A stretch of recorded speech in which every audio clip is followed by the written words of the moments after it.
Mix warm milk with yeast and sugar, and let it sit for 10 minutes until it activates.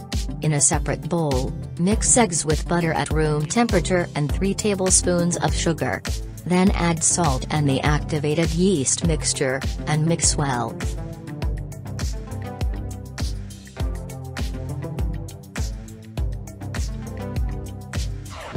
Gradually add sifted flour in 3 stages to the mixture, stirring well after each addition.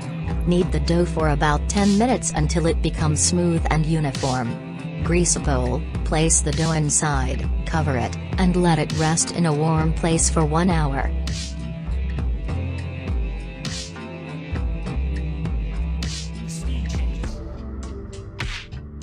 After resting, punch down the dough and roll it out on a floured surface to a thickness of about 3 cm using a rolling pin. Ensure the dough is neither too thin nor too thick. Using a round cutter, cut out donut shapes and make a hole in the center of each. Let them rest for 20 minutes in the kitchen.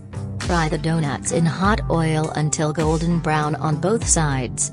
Then decorate them with chocolate glaze and sprinkles. Enjoy your delicious homemade chocolate donuts.